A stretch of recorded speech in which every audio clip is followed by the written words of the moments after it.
Hello, everybody. Paul Greene-Dennis here.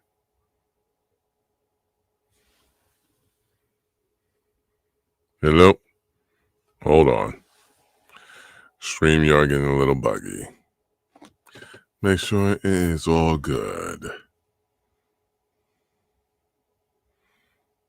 All right. There we go. Oh, come on. Come on. All right. Make sure everything's all good here. Hey, everybody. Sorry I was a little late, but I am here. I am here to finish Volume 1 of One Nation Under Blackmail. Volume 1, Chapter 10, Government by Blackmail. The Dark Secrets of the Reagan Era.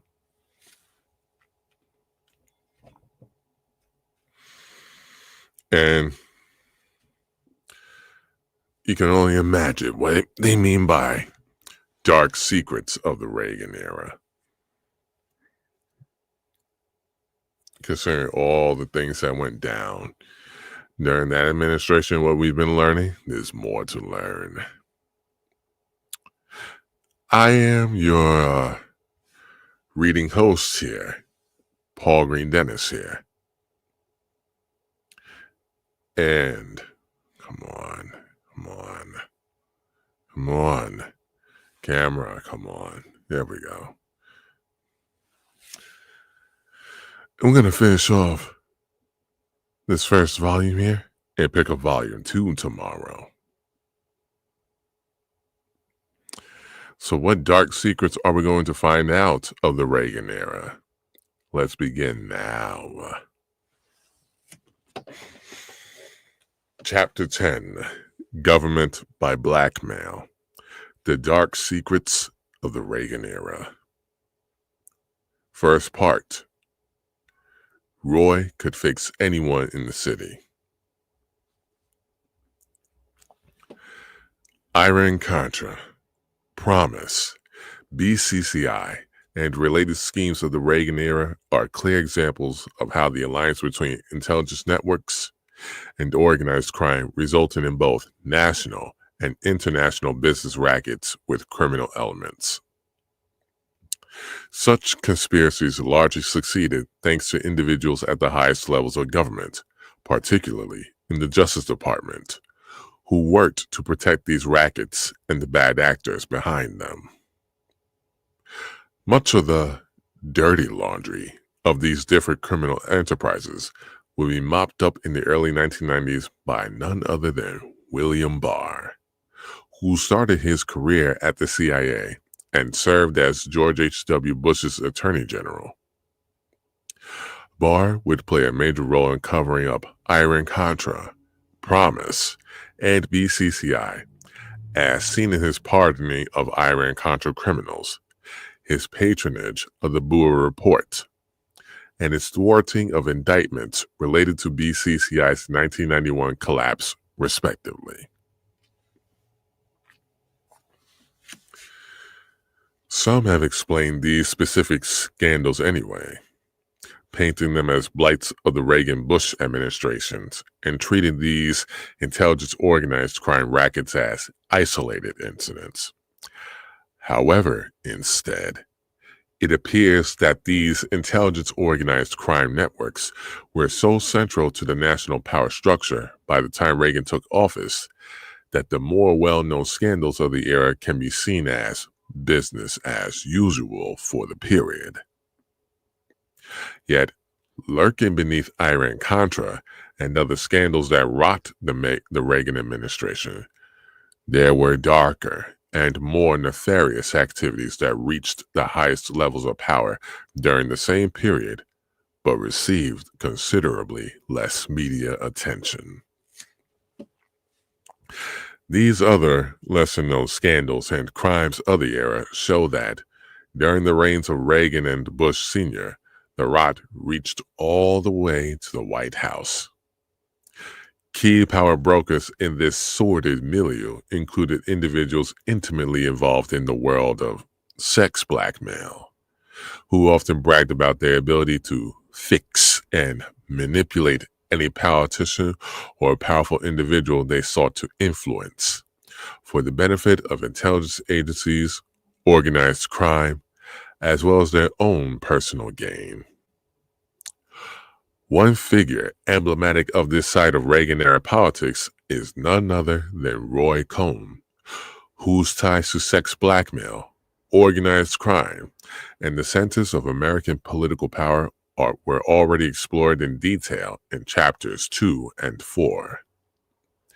By the late 1970s, Roy's favor bank system, modeled after the system used by the organized crime-linked Generoso Pope, had led him to grow in both power and influence, especially politically.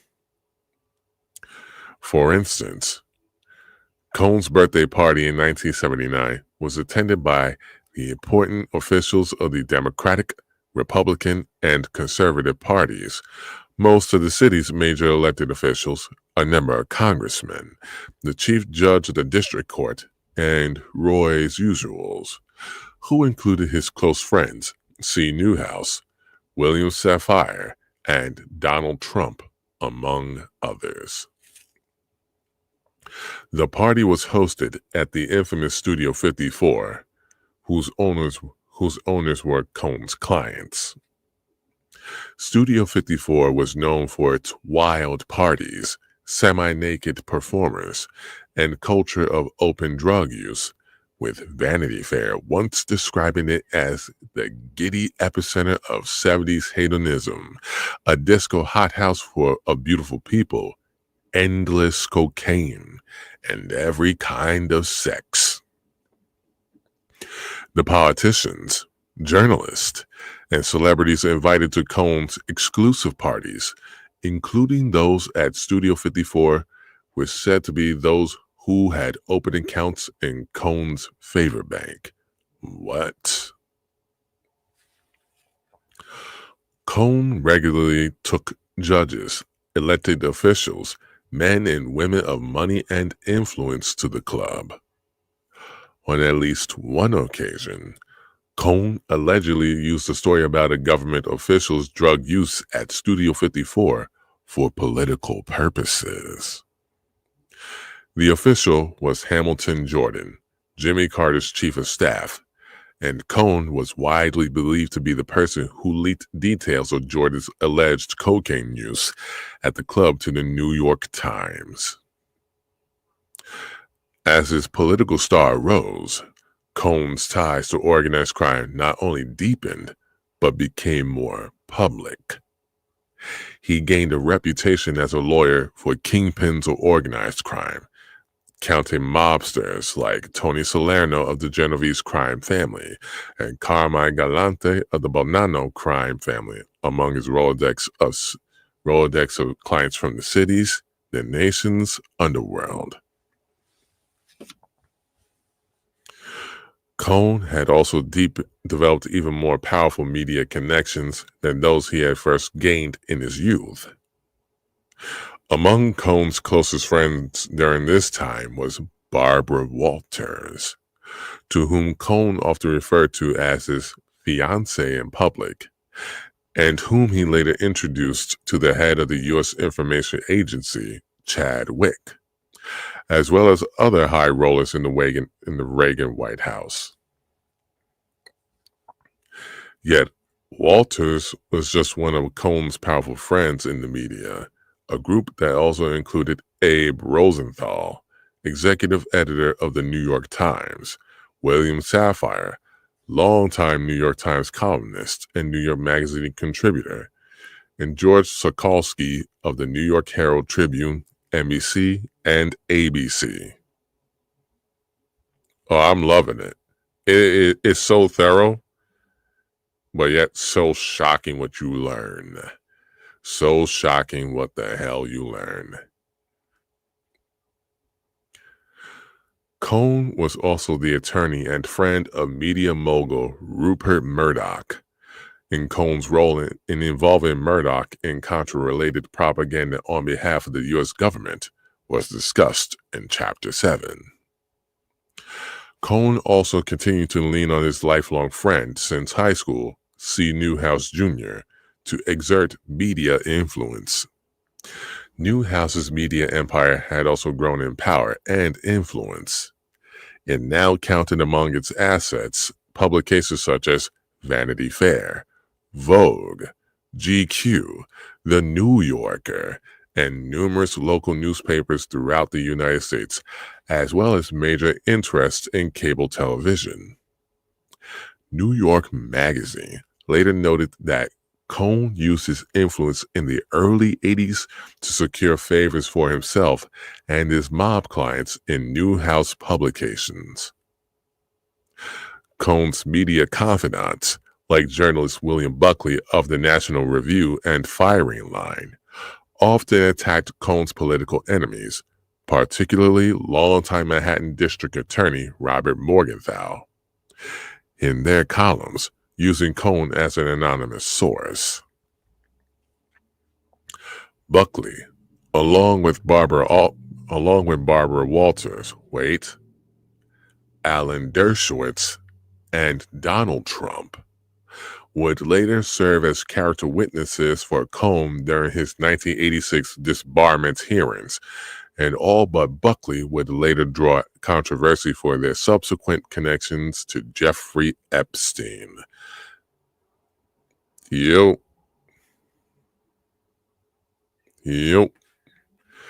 That is quite the character witnesses, if you ask me.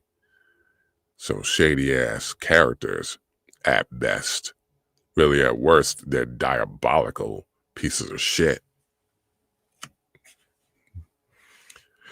Anyway, with connections like this, it's no wonder that Stanley Friedman, a law partner of Cohn, who was later imprisoned over a kickback and bribery scandal while serving as New York's deputy mayor, told journalist Murray, "Yeah, I wouldn't either."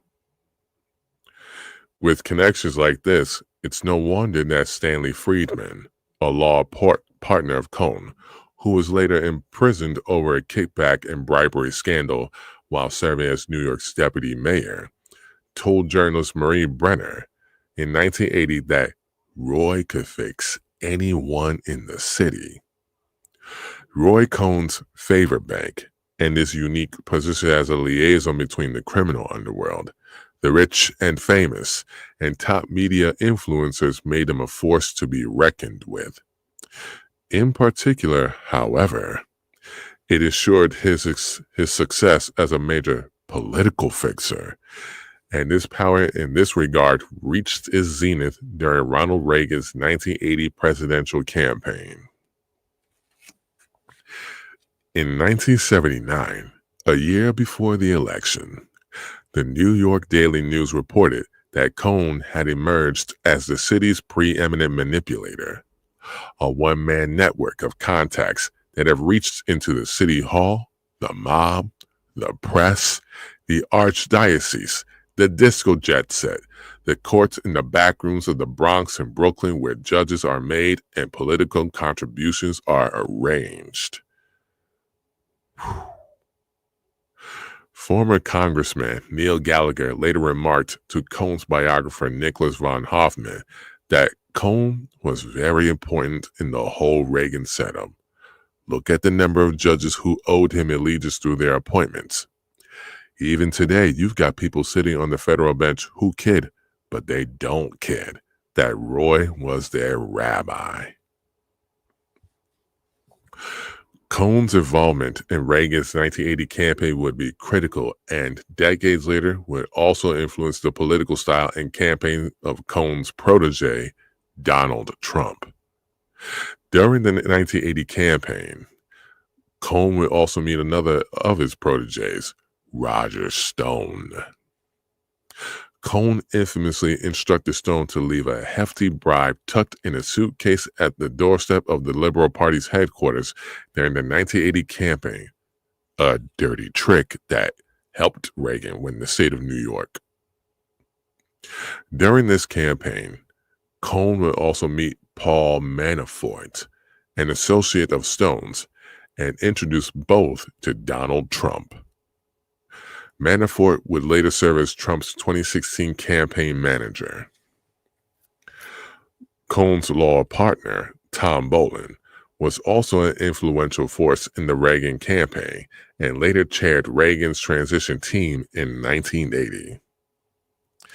Reagan then named Bolin, whom he considered a friend, as a director of the Overseas Private Investment Corporation, the government's development finance institution. Bolin was also the New York Finance co-chairman for the Reagan campaign, Reagan campaign in both 1980 and 1984. He was also close to others in Cohn's circle, such as William F. Buckley Jr., Donald Trump, and Rupert Murdoch.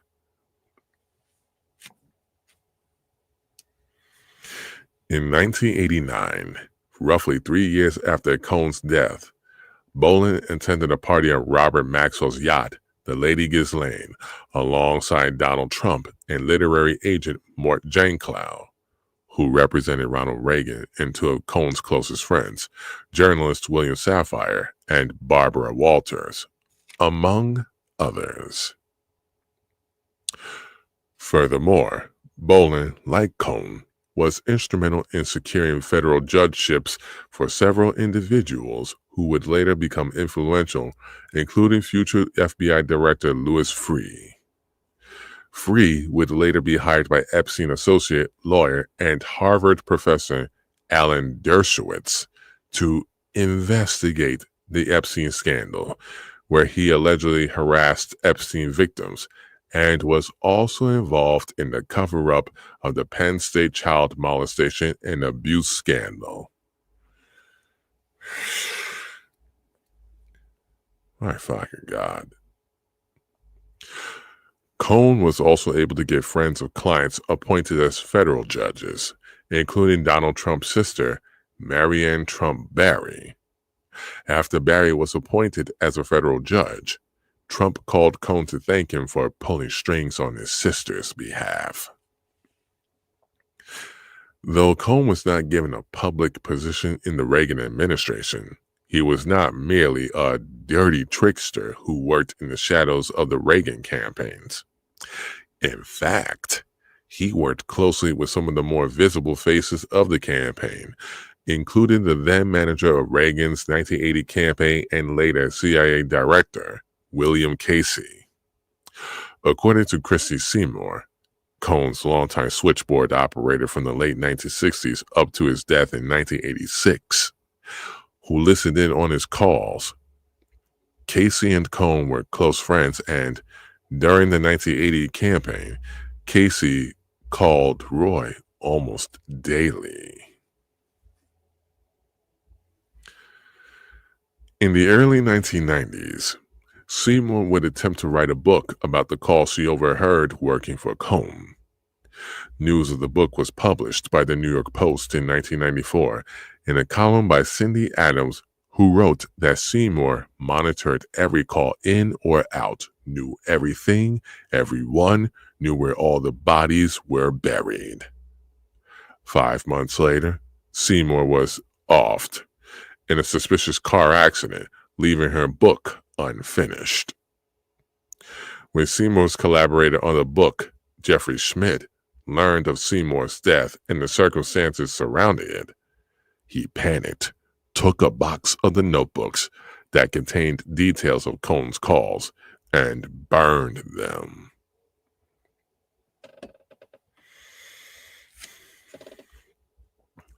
Seymour, before her death, had also noted that one of Cohn's other most frequent phone pals and closest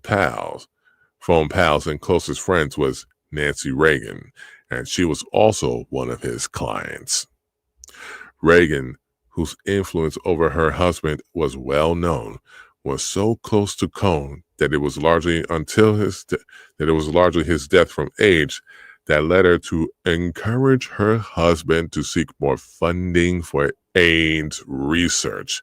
Of course, it takes a corrupt bastard like this guy. Oh, now you gotta do more for AIDS.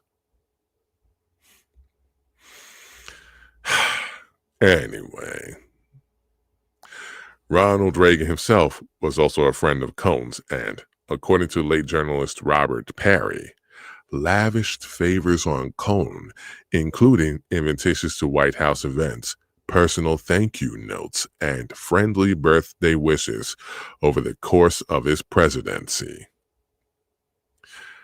Given that Reagan heavily courted the evangelical right and promoted family values as president, the close ties between not only himself but his inner circle with Cohn may seem odd. However, Reagan, like Cohn, had deep ties to the same organized crime factions that were among Cohn's clients and affiliates of the same mafia figures close to Cohn and his network. One of the men credited as Reagan's mentor was Lew Wasserman, who was long alleged to have close ties to the mob, as noted previously in Chapter 1. Wasserman, the longtime president of MCA and a well-known Hollywood mogul, is known for not only advancing Reagan's film and television career, but also for supporting his successful push to become president of the Screen Actors Guild, which later helped Reagan launch his political career. In addition, MCA was a major financier of Reagan's successful gubernatorial bid in 1966, and not long after Reagan became president, his administration controversially shut down a massive Department of Justice, DOJ, probe into MCA's ties to organized crime. According to Sean Swords, a documentary filmmaker who explores Reagan's ties to MCA, Ronald Reagan was an opportunist. His whole career was guided by MCA, by Wasserman and MCA founder, Jules Stein, who bragged that Reagan was malleable, that they could do what they wanted with him. That thing about Reagan being tough on organized crime, that's a fallacy. Swords' characterization of this relationship is supported by an unnamed Hollywood source cited in a declassified DOJ document, who called Reagan a complete slave of MCA who would do their bidding on anything. What elements of organized crime were connected to Wasserman? As a young man, Lew Wasserman joined the Mayfield Road Gang, which was run by Mo Dalitz, a close friend of Mayor Lansky who, per the FBI, was a powerful figure in Lansky's criminal enterprise, second only to Lansky himself among members of the Jewish mob. As previously mentioned in Chapter 4, Cohn's involvement in the United Dye case revealed that he had been involved with Dalitz's network since at least the early 1960s. Lew Wasserman would later marry Edith Beckerman, whose father was Dalitz's lawyer. As noted in Chapter 1, Wasserman's closest friend and lawyer, Sidney Korshak, also had close ties to Dalitz and once partnered with Lansky in the Acapulco Towers Hotel. Notably, the magazine New West stated in 1976 that Korshak was the logical successor to Mayor Lansky.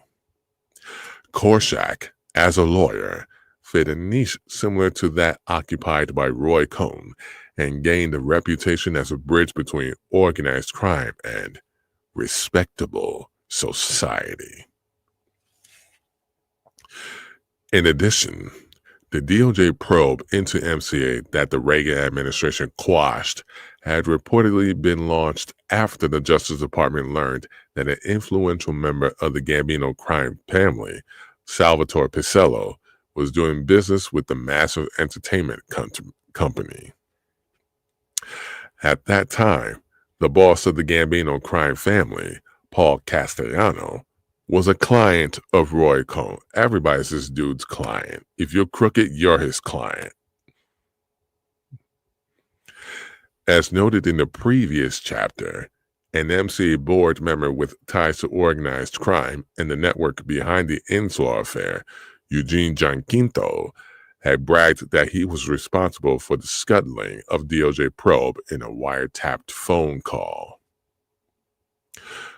Another figure intimately involved with Reagan's 1980 presidential campaign was Robert Keith Gray, whose activities were discussed in detail in Chapter 5. As previously mentioned, Gray was said to have been a friend of Cohn's, but the exact nature of their relationship is murky. However, Gray, like Cohn, was involved with Reagan's unsuccessful bid for the presidency in 1976, and then, like Cohn, worked closely with Casey during the 1980 campaign. Gray later boasted of his close relationship with the CIA's William Casey. Gray used to say that before taking on a foreign client, he would clear with Casey, according to Newsweek. Gray would go on to co-chair Reagan's inauguration committee and afterwards would return to the PR business, taking on several clients, including Saudi arms dealer Adnan Khashoggi and the Mossad-linked hedge fund manager Mark Rich. At the same time, Roy Cohn would also take on Khashoggi as a client.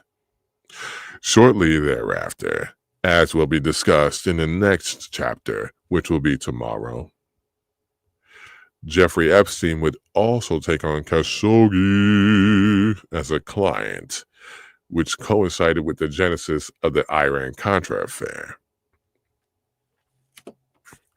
It certainly is an odd coincidence that three men tied in different ways to sexual blackmail would all begin to circle around a man like Khashoggi, who was alleged to have used sexual blackmail himself within the same short span of time. However, it begins to look a bit less like coincidence when one considers that by the late 1980s, several organizations tied not only to key factions of the Reagan administration, but also aspects of the Iran-Contra affair would be tied to child sex abuse, sex trafficking, and sex blackmail. Of course, why the fuck not?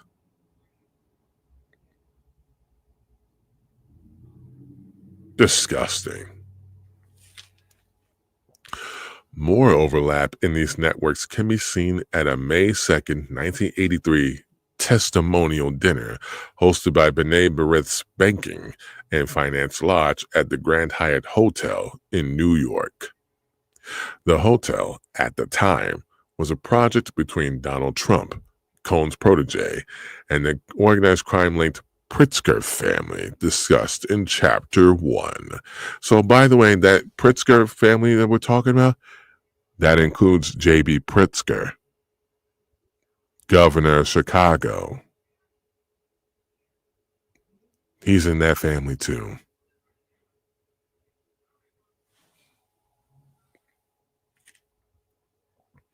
The Trump-Pritzker partnership began to dissolve around 1993 and formally ended in 1996.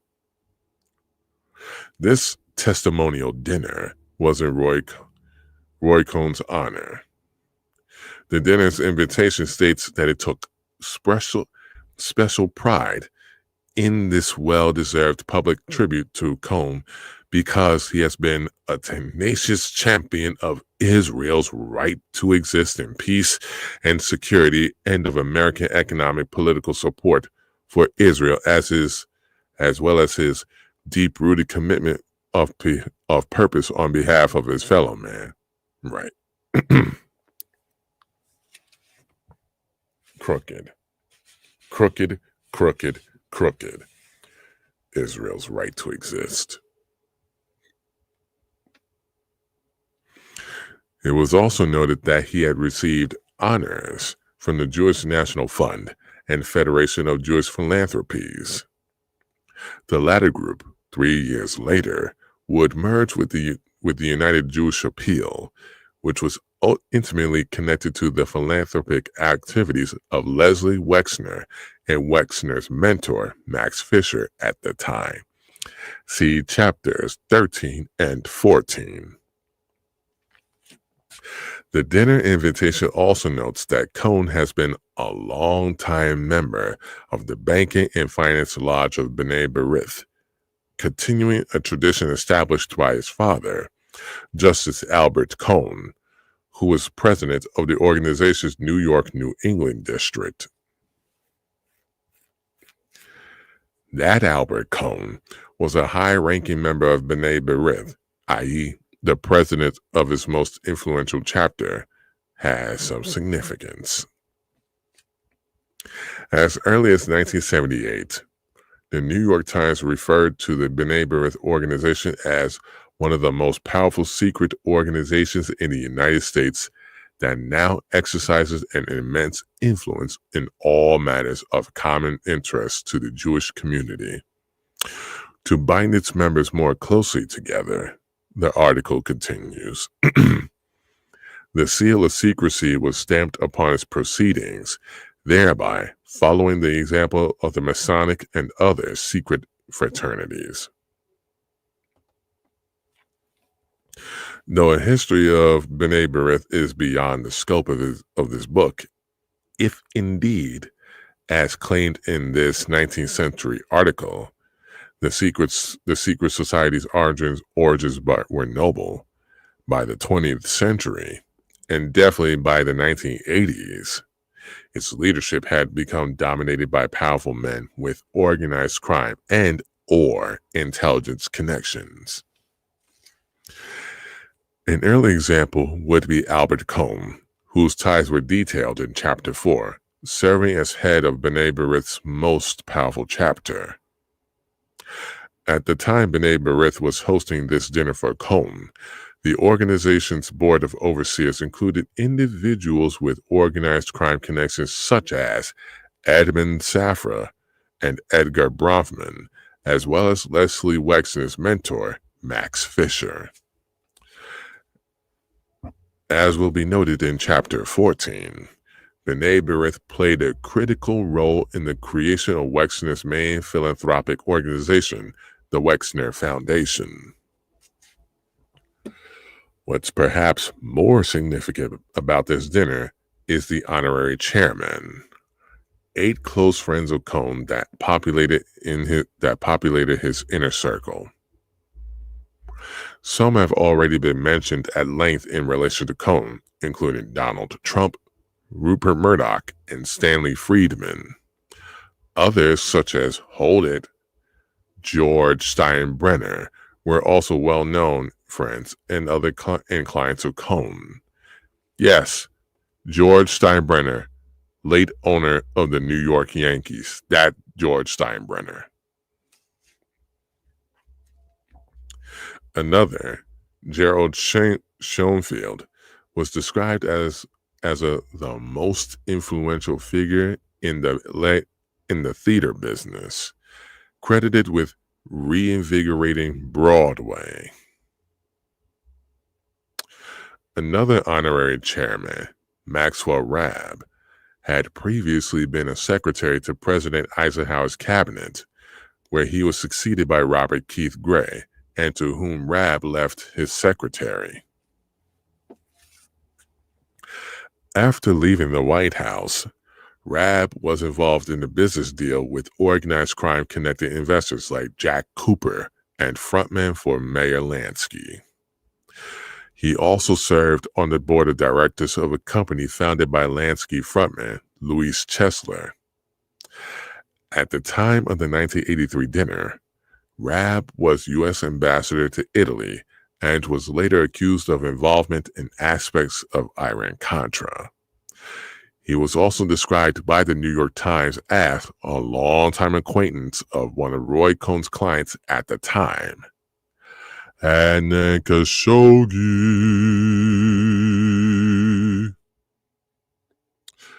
Aside from these, other chairmen included Edward Reagan, who was comptroller of the state of New York from 1979 to 1993 under governors Hugh Carey, discussed in Chapter 6 and later on Chapter 12, and Mario Cuomo. Reagan's connection to Cohn is troubling, given Reagan's role as state comptroller. Also troubling is Reagan's apparent political ethos. As noted in his 2014 obituary in the New York Times, in 1988, prosecutors investigated Mr. Reagan's fundraising practices after the disclosure of a memo written by a top aide advocating a policy under which those who give will get, suggesting perhaps that financial firms that provided the bulk of the comptroller's campaign contributions would receive state business. The last honorary chairman and intimate of Cohn may be the most significant, at least in the context of this book, Alan C. Greenberg, then chairman of Bear Stearns. As will be detailed in the next chapter, Greenberg played perhaps the most crucial role of all in the early rise of Jeffrey Epstein into the networks of the New York elite. Other close friends of Cohn could be found on the dinner tribute committee, including Tom Boland, Cohn's law partner, and William Safire. Other members of that committee included Charles Allen of Allen and Company, Ron Perelman, the corporate raider closely tied to Drexel Burnham Lambert, Ron Lauder of the Estee Lauder fortune, then serving as Reagan's Undersecretary of Defense, representatives of Israel Discount Bank, see Chapter 7, and Leumi Bank, see Chapter 3, and several sitting congressmen and senators, including Strom Thurmond, Jack Kemp, and Arlen Specter. Now, if I'm not mistaken, before I go on, the name Arlen Specter, I think, came back to me because of the Canseco report in the MLB during the whole the scandal, the Canseco report, if I'm not mistaken. Check me if I'm wrong about that, but I know it was the Canseco report that he was the main guy who oversaw that in Congress, if I'm not mistaken.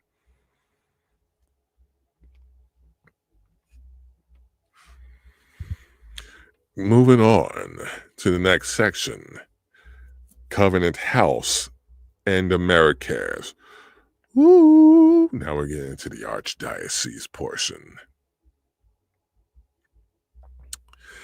In 1968, a Catholic priest named Bruce Ritter asked his superiors for permission to take homeless teenagers, boys and girls, into his home in Manhattan. Per Ritter's account, they agreed, and during the snowstorm in 1969, he sheltered 6 runaway teenagers by hosting them in his apartment. Ritter's activities would later grow into a large privately funded agency that still exists today called Covenant House, which offers a variety of service to homeless and runaway youth. Roughly 2 decades after founding the organization, Ritter was accused of having sexual relationships with some of the teenagers and the young adults he had taken in, and of spending Covenant House funds on lavish gifts and payments to the vulnerable teenagers he was alleged to have groomed and exploited. As a result, Ritter was forced to resign from Covenant House in February 1990. The main allegation that dogged Ritter, first published by the New York Post, related to claims that Ritter had paid off a male prostitute with Covenant House funds in exchange for sex. Diabolical. 4 more young men later spoke to the Village Voice and the New York Times, repeating similar claims and with some alleging that their sexual relationship with Ritter had begun when they had received services through Covenant House. One of those alleged victims, Daryl Basile, was 14 at the time. Basile later wrote an open letter to Ritter a year after the allegations about the priest's predatory behavior were published in the New York Post. His letter stated, "You were wrong for inflicting your desires on a 14-year-old. I know that someday you will stand before the one who judges all of us, and at that time, there will be no more denial, just the truth." As the allegations made their way through the press, nearly half of the charity's board resigned in relatively short order. I wonder why the fuck why. According to the New York Times, the resignations were related not just to the sex-related allegations.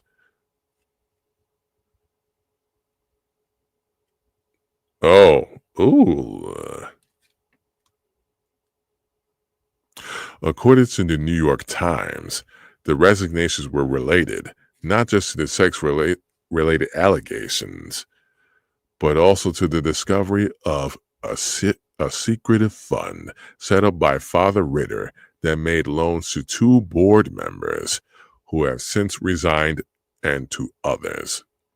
Notably, Charles O. Sennett, the Post reporter who wrote the first story about Ritter's accusers, would later state that the secular powers more than the archdiocese or the Franciscans protected him, Ritter. Sennett's report was attacked viciously by columnists and other New York media outlets, powerful politicians, including then-Governor of New York Mario Cuomo and Cardinal John O'Connor. Of course, good old Cuomo has to attack a report like this. I wonder why. Back to reading. The Archdiocese of New York, now led by O'Connor, intervened to broker a deal between Ritter and the Manhattan District Attorney Robert Morgenthau. O'Connor's predecessor, Cardinal Francis Spellman, had been a close friend of Roy Cohn and alleged attendee of the Plaza Hotel blackmail parties involving Cohn, Hoover, and Rosenstiel. See chapters 2 and 4. I remember reading through that. That was some nasty work. Disgusting, diabolical. Though accusations swirled around Ritter and were the subject of several media reports, he was never charged, as Manhattan District Attorney Robert Morgenthau said there was not enough evidence of financial misconduct to charge him with a crime. Notably, Covenant House decided to hire the CIA of Wall Street, Kroll Associates, the firm so deeply connected to Thomas Corbally, see Chapter 4, to independently investigate possible financial wrongdoing. Kroll Associates, its long-standing U.S. and Israeli intelligence links, and Robert Maxwell's hiring of the firm prior to his 1991 death are discussed in Chapter 15. Ugh. For now, it is important to note that the intelligence-linked investigative firm has produced limited hangout investigations of individuals connected to the networks explored in this book, such as Adnan Khashoggi and Imelda Marcos, and had previously been hired by Drexel Burnham Lambert in an effort to help Michael Milken's case. In the case of Covenant House, Kroll Associates claimed that none of the allegations, when viewed individually, can be proved beyond any question, while also claiming that the cumulative evidence against Ritter was extensive. As for Ritter himself, he denied the charges and had told Senna by phone that he had been set up by organized crime. Ritter's claims for being set up seem dubious. However, when one considers that his main patron was Robert McCauley, Bush Sr.'s roommate at Yale and a longtime friend of the Bush family. According to reports, McCauley was the key figure behind Covenant House's rise, and his own interest in humanitarian aid coalesced around the time he began his relationship with Ritter. McCauley, who first met Ritter in 1977, was described by the New York Times as instrumental to Covenant House fundraising after he joined its board, and especially after he became its chairman in 1985. Indeed, with McCauley as chair, Covenant House's operating budget grew from $27 million to $90 million, and its board came to include powerful individuals, including top executives at IBM, Chase Manhattan Bank, and Bear Stearns. Their alliance, among other things, led McCauley and Ritter to be jointly granted an audience with Pope John Paul II in Rome in 1982. Holy shit. McCauley was also alleged to have played a major role in courting several other wealthy or well-connected people, including former government officials such as William E. Simon, Treasury Secretary under Nixon and Ford, and investment bankers from Salomon Brothers and Bear Stearns, among others. Notably, Simon was also connected to Kissinger Associates and Bechtel, see Chapter 7, as well as the Epstein-connected Goulettis real estate family, as he served on the board of the Goulettis family company, Tamco, see Chapter 12. McCauley also introduced Ritter to George H.W. Bush, and through J. Peter Grace, Ritter met Ronald Reagan.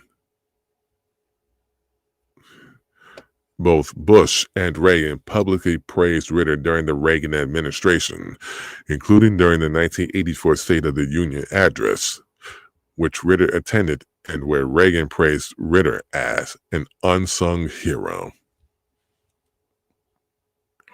Grace, who was not only deeply involved in AmeriCares, but also donated heavily to Covenant House, once chaired the board of a reported CIA front named the American Institute of Free Labor Development, AIFLD,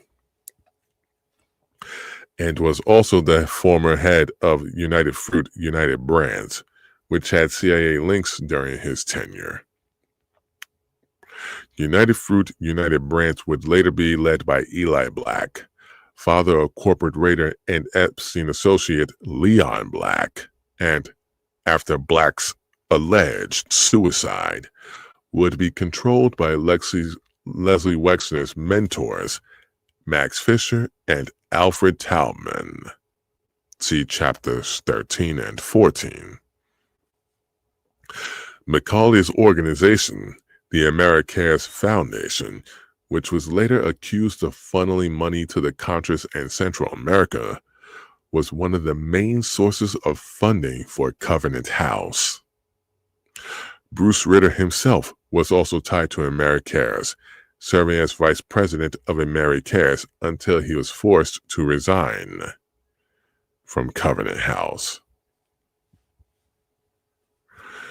Despite McCauley's denials that AmeriCares funded the Contras, the Hartford Courant reported in 1991 that AmeriCares sent more than $291,000 in food and medicine to Nicaragua and $5,750 in cash to Contra leader Mario Calero in 1985. Its board members, aside from Grace and McCauley, included Trilateral Commission co-founder and national security advisor to Carter, Zbigniew Brzezinski, former Republican Senator Gordon J. Humphrey, and George H.W. Bush's brother, Prescott.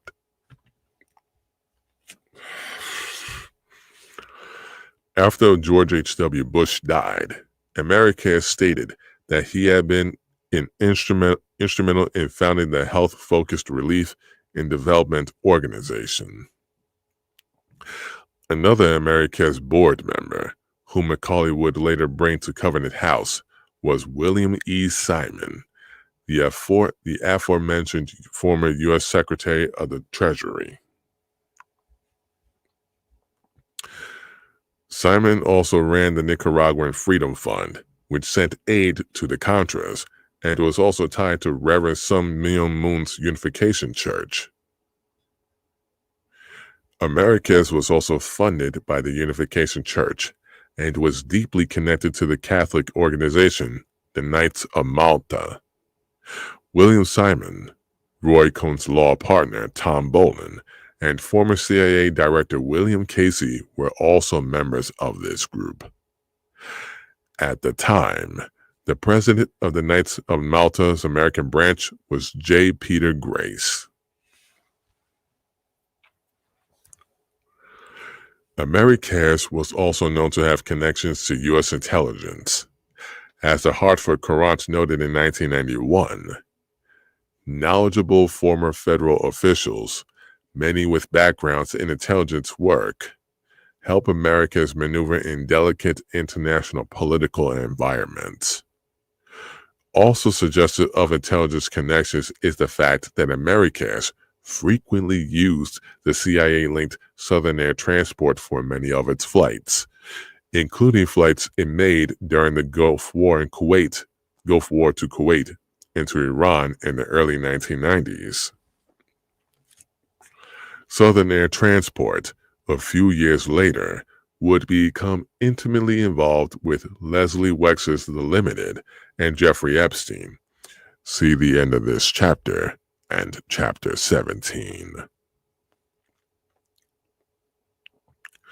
Once the Macaulay-Ritter alliance was cemented,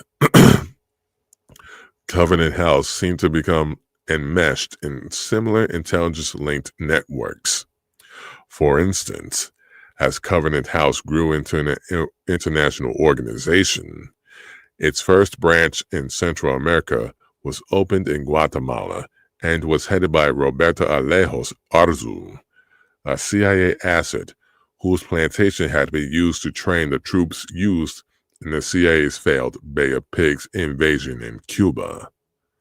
Arzu was also an associate of the former U.S.-backed dictator of Nicaragua, Anastasio Somoza, and a member of the Knights of Malta. Alejos Arzu also worked directly for Americares and was tied to several Central American paramilitary groups. Good grief.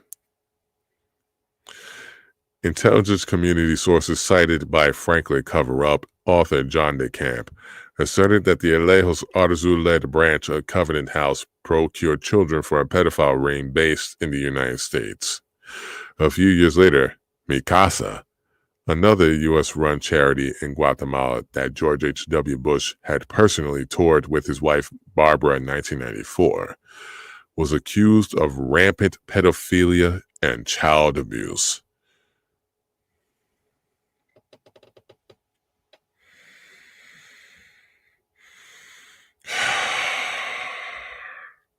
That covers the part of Covenant House and Americares.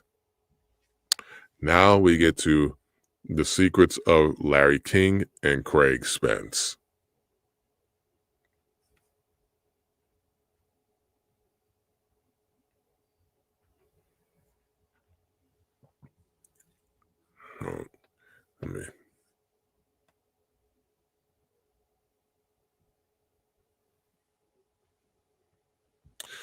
The secrets of Larry King and Craig Spence. Bruce Ritter was not the only man accused of preying on minors that would have contacts nestled deep within the national power structure and with institutions involved in contra financing. Around the same time as Ritter's downfall, a sordid child sex trafficking and abuse network began to be exposed. Centered in Omaha, Nebraska, it is remembered today as the Franklin Scandal. The man at the center of this scandal was Lawrence Larry King, a prominent local Republican activist and lobbyist who ran the Franklin Community Federal Credit Union until it was shut down by federal authorities in November 1988. Mark Adams, is this the Franklin that you mentioned in the Franklin Savings and Loans? Is this related to this, what I'm about to read?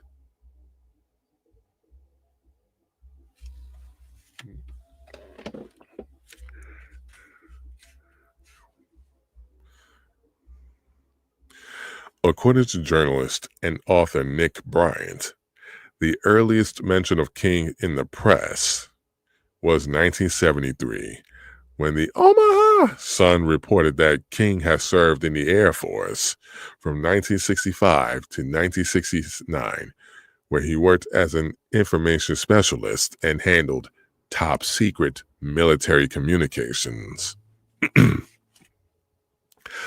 After an honorable discharge from the Air Force, he began studying for a career in the banking industry.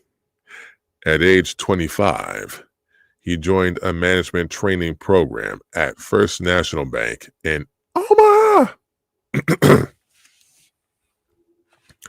Unsatisfied, he quit the bank in August 1970, and later that year, Larry's father was offered the reins of the faltering Franklin Community Credit Union. His father declined, but suggested that credit union hire his son as its manager. The 1973 Omaha Sun article, as cited by Bryant, lauded King for his supposed industriousness and work ethos at Franklin. Eventually, and many years before the credit union collapsed, King began to use its funds as his personal bottomless ATM. His personal wealth greatly increased, and King soon began making major political connections, mainly in the Republican Party, which King had joined in 1981. King soon founded and later chaired the Nebraska Frederick Douglass Republican Council. Why you always gotta name it after people like this? Which threw a reception honoring King in 1983 for his service to the Republican Party both locally and nationally. He became involved in the National Black Republican Council, where he held several positions, as well as the Planned Parenthood Federation of America. Hold up. I need to double check something now. Bear with me for a second. This cannot be.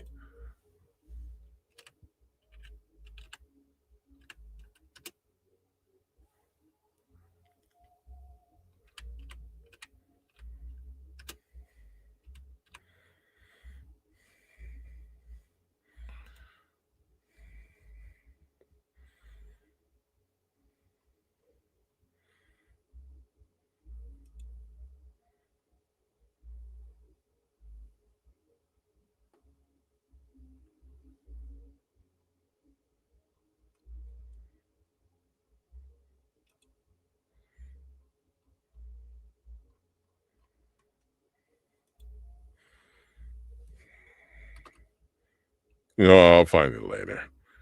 I'll find it.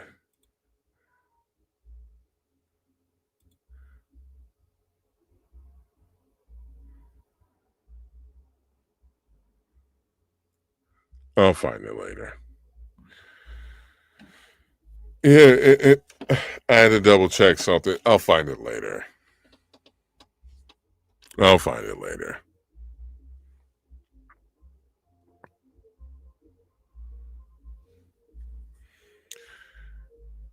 This was it. where he served as Secretary-Treasurer. Author Nick Bryant has noted that King seemed particularly interested in children, as he also became involved in the child-oriented organization Camp Fire Girls, the Girls Club, and Head Start during this period. That's not suspicious. That is not suspicious.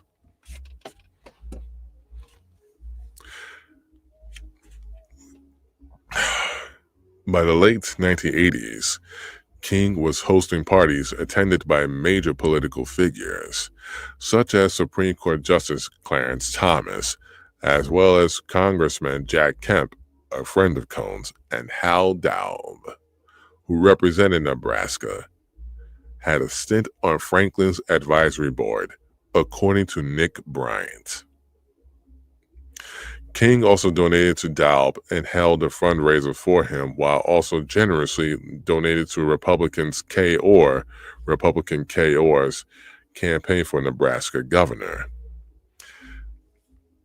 In 1982, King sang the Star-Spangled Banner at a National Black Republican Council dinner attended by Ronald and Nancy Reagan, and he would go on to sing the national anthem at the 1984 Republican Convention in Dallas. King's political connections continued to grow, leading him to form the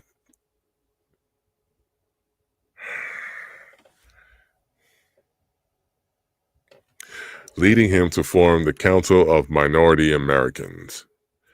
A gala hosted by the council included former President Gerald Ford, Jack Kemp, and Alexander Haig, mentioned throughout Chapter 5 on its host committee. These deep connections to the Republican Party base in the 1980s also led King to apparently become involved in the financing of Nicaragua's Contras. Hints of King's ties to Contra financing networks first emerged in a May 1989 article in the Omaha World Herald. Yeah, he ain't invited to the cookout, I tell you that much.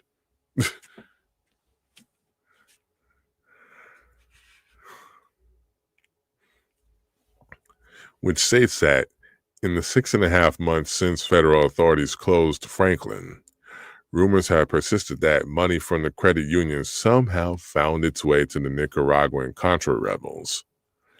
The possibility that King's fraudulent credit union was covertly funding the Contras was supported by subsequent reporting by the Houston Post's Pete Bruton, who discovered that the CIA, in conjunction with organized crime, because why not? They're always like this, had secretly borrowed money from various savings and loans, S&L institutions, to fund covert operations. One of those S&Ls, Silverado, had Neil Bush, George H.W.'s son, on its board, and it had done business with King's organization.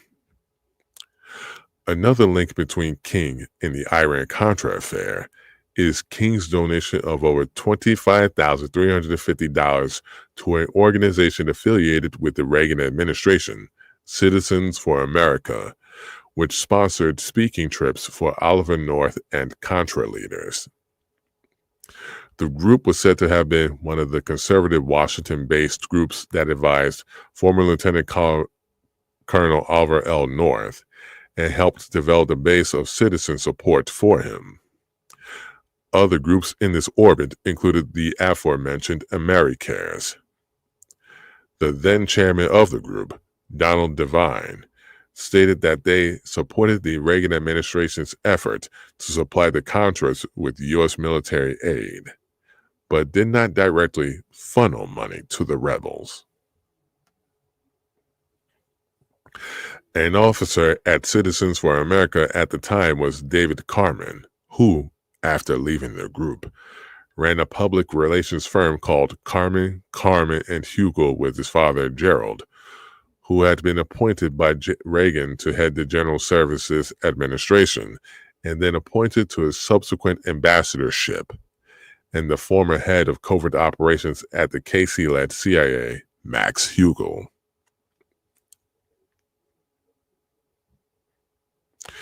A 1989 article from the Omaha World Herald stated that King's donation of $25,350,000 netted him,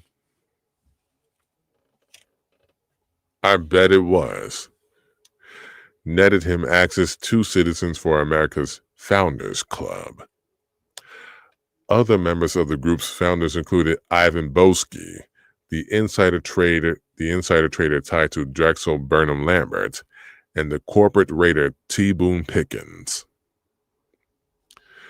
Boesky boasted long-standing ties to Max Fisher, a member of Leslie Wexner's.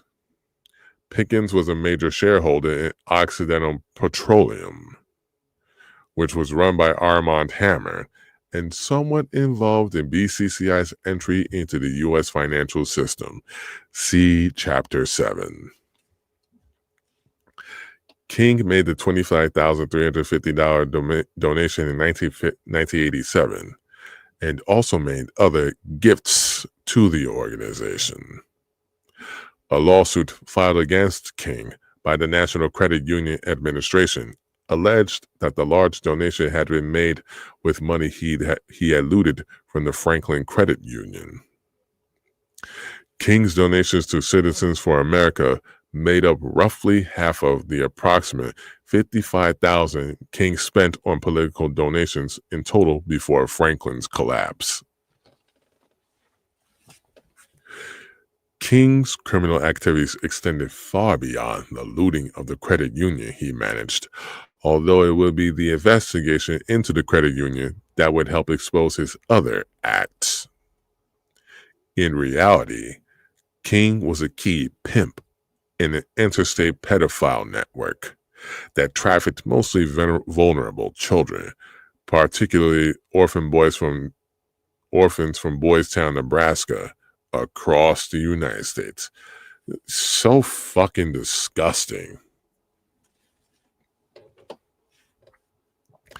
Hints of this emerged in the New York Times in 1988, which cited Nebraska State Senator Ernie Chambers as having been told of boys and girls, some of them from foster homes, who had been transported around the country by airplane to provide sexual favors, for which they were rewarded as part of King's activities.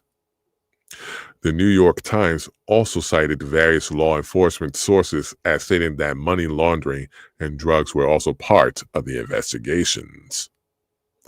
King's pedophile ring in Omaha allegedly involved many of the city's most powerful men, including Harold Anderson, publisher of the Omaha World Herald and friend of fellow Nebraskan Robert Keith Gray, as well as Omaha Police Chief Robert Wadman.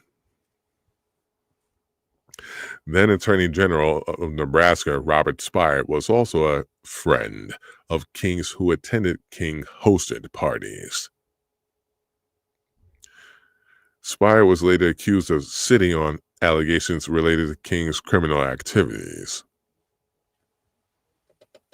See, this is why people,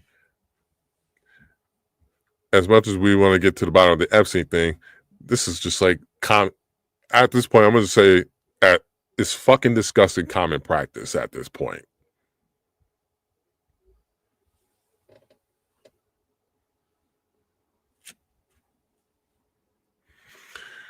Several of the witnesses critical to the story of the Franklin scandal, Alicia Owen, Paul Bonacci, Danny King, and Troy Boner. The hell type of last name is that? Independently told investigators that they were abused in other ways, not just sexually, by Larry King's network.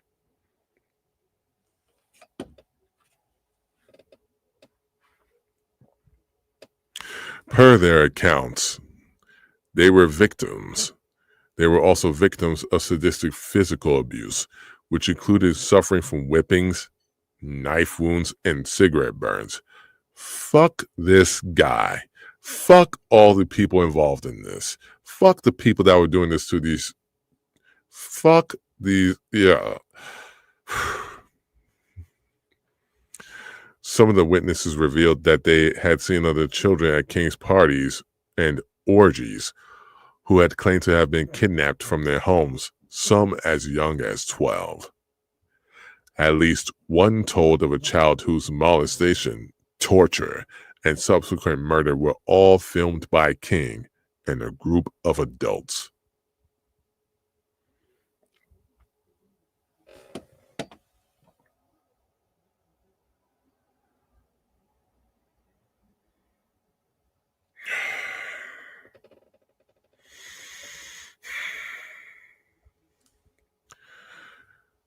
While King was mainly based in Omaha, he was also active in Washington, D.C., where he maintained a $5,000 per month residence off of Embassy Row.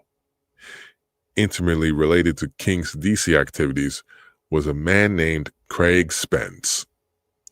Spence had gotten his start as a press assistant for the governor of Massachusetts before joining ABC News as a Vietnam War correspondent. According to some of his fellow Vietnam correspondents, Spence appeared to have an inside track on seemingly clandestine information. He later moved to Tokyo, where he forged a business relationship with a Japanese politician named Mutsu Shina. Shina, after and during his relationship with Spence, was accused of passing U.S. military secrets to the Soviets. Notably, Shina appears to have been a member of the Trilateral Commission, the body founded by David Rockefeller and Zbigniew Brzezinski, which has been accused of pursuing policies that involve the transfer of U.S. technology to China and Russia under the guise of normalizing relations, and building a new international economic order. In 1991, Shina co-authored a book published by the Trilateral Commission entitled Global Competition After the Cold War, a Reassessment of Trilateralism, with Kurt Biedenkopf and Joseph S. Nye Jr. Nye later went on to head the North American branch of the Trilateral Commission. In the 1980s, after Shina was accused of passing military secrets to the Russians, it was subsequently suggested by a member of Congress that Spence himself may have been involved in this alleged transfer of sensitive technology to China and Russia. Shortly thereafter, Shina and Spence parted ways bitterly in 1983. Spence later stated that 2 bank transfers Shina had sent him had come into the country illegally from Hong Kong. Spence had used the money to purchase a lavish property in the D.C. area, which would become central to his story. Once established in D.C., Spence became a prominent lobbyist. In the early 1980s, before he parted ways with Mutsu Shina, he described himself as an international business consultant, party host, registered foreign agent, and a research journalist. His clients included a number of American multinational companies. Much like Jeffrey Epstein, Spence was often compared to Jay Gatsby, the mysterious wealthy figure from the well-known Fitzgerald novel, The Great Gatsby. In 1982, New York Times article written about Spence said what most impresses, if not benefits, his clients is his ability to master the social and political chemistry of this city, to make and use important connections, and to bring together policymakers, power brokers, and opinion shapers at parties and seminars. It then stated that there seems to be an inexhaustible demand in Washington for the sort of thing Mr. Spence offers. The Times also noted that Spence's personal phone book and party guest list constitute a who's who in Congress, government, and journalism, and that Spence was hired by his clients as much for whom he knows as what he knows.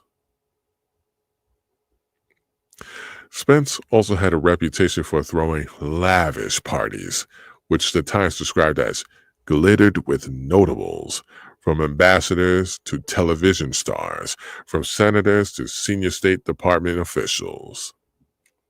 According to Mr. Spence, the Times article continues, Richard Nixon is a friend.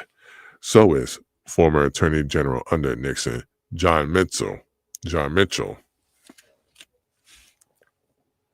CBS journalist Eric Severeid is termed an old dear friend. Senator John Glenn is a good friend, and Peter Ustinov, British actor and journalist, is an old friend. Notably, Jeffrey Epstein claimed to be friends with John Mitchell, while Ustinov wrote for the European newspapers soon after it was founded in 1990 by Robert Maxwell, and where Ghislaine Maxwell also held a position. Glenn, who represented Ohio, later flew on Jeffrey Epstein's jet to attend a birthday dinner for one of Ohio's richest political donors, Leslie Wexner. Roy Cohn, William Casey, and Roy Cohn's journalist friend, William Safire, were just some of the other attendees at Spence's festivities.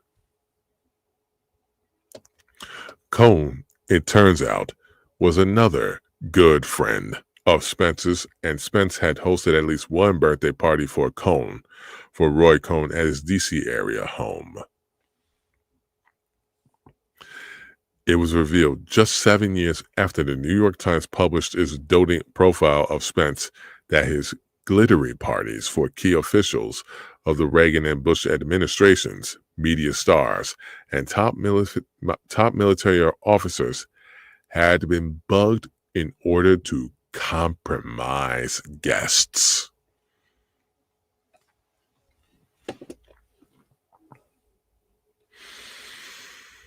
According to the explosive report published by the Washington Times, Spence was linked to a homosexual prostitution ring whose clients included government officials, locally based U.S. military officers, businessmen, lawyers, bankers, congressional aides, media representatives, and other professionals. Spence also offered cocaine to his guests as another means of acquiring blackmail.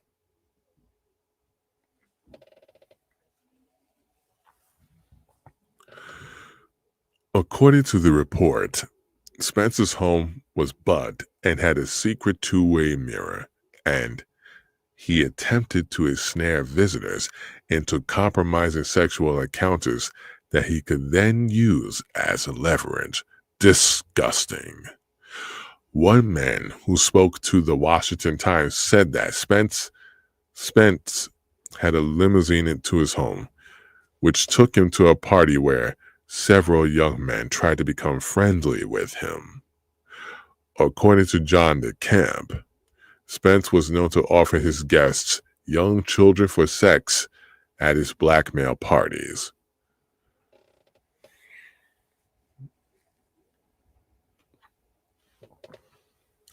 Several other sources cited by the Washington Times, including a Reagan White House official and an Air Force sergeant who had attended Spence-hosted parties, confirmed that Spence's house was filled with recording equipment, which he regularly used to spy on and record guests, and his house also included a two-way mirror that he used for eavesdropping. The report also documented Spence's alleged connections to U.S. intelligence, particularly the CIA. According to the Washington Times report, Spence often... Thank you. Yeah, this is...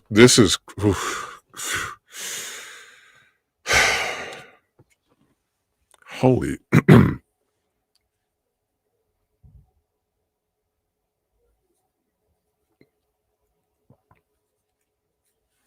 Yeah. The report also documented Spence's alleged connections to U.S. intelligence, particularly the CIA. According to the Washington Times, Spence often boasted he was working for the CIA, and on one occasion said he was going to disappear for a while because he had an important CIA assignment. He was also quite paranoid about his alleged work for the agency, as he expressed concern that the CIA might double-cross him and kill him instead, and then make it look like a suicide. Not long after the Washington Times report on his activities was published, Spence fell from grace and was later found dead in the Boston Ritz-Carlton. His death was ruled as suicide. The Washington Times report also offers a clue as to what Spence may have done for the CIA.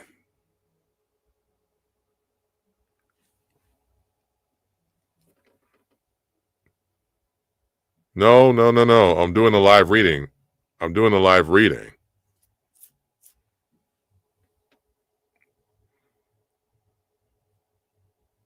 No. I'm also reacting. I'm not just doing a straight up performance read. I'm reacting as well.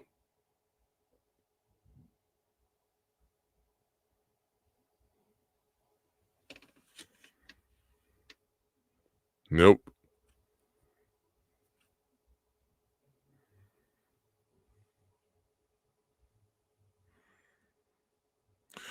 The Washington Times report also offers a clue as to what Spence may have done for the CIA, as it cited sources that said Spence had spoken of smuggling cocaine into the U.S. from El Salvador, an operation that he claimed involved U.S. military personnel. Given the timing of these comments from Spence's powerful connections, and the CIA's involvement in the exchange for cocaine for weapons in the Iran-Contra scandal, his comments could have been more than just boasts intended to impress his party guests.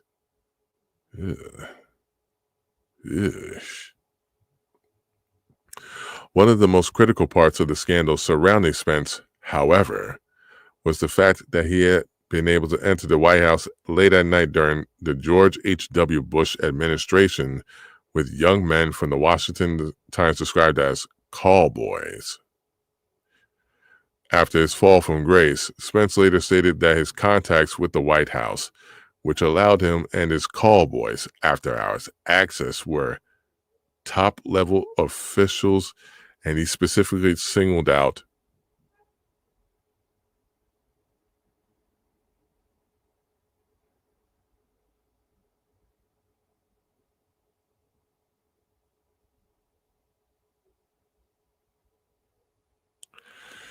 all right.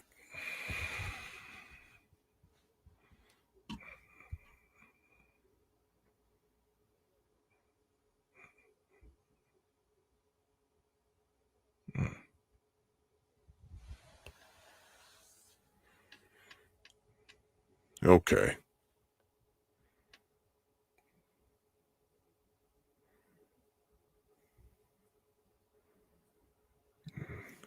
After his fall from grace, Spence later stated that his contacts within the White House, which allowed him and his call boys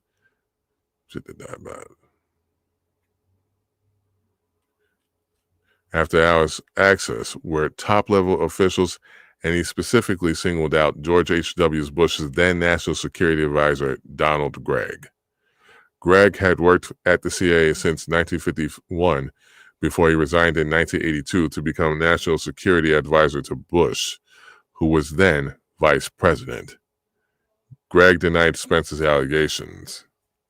Prior to resigning from his post at the CIA, Gregg had worked directly under William Casey and, in the late 1970s, had worked alongside a young William Barr in stonewalling the Pike Committee and the Church Committee, which investigated the CIA beginning in 1975. Among the things that these committees were tasked with investigating were the CIA's love traps or sexual blackmail operations used to lure foreign diplomats to bugged apartments, complete with recording equipment and two-way mirrors. Greg's role in Iran-Contra and other events during the Reagan years are discussed in Chapter 7. The Washington Times article on this affair stated that there was an official inquiry into Spence's activities in blackmail. However, it appeared to imply that the Department of Justice official managing the inquiry had a conflict of interest.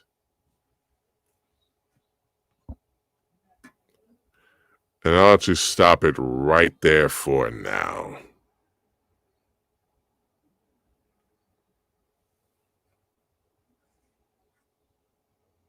Because I'll finish up this chapter tomorrow and do Volume 2 starting tomorrow. Have a good night. This is crazy.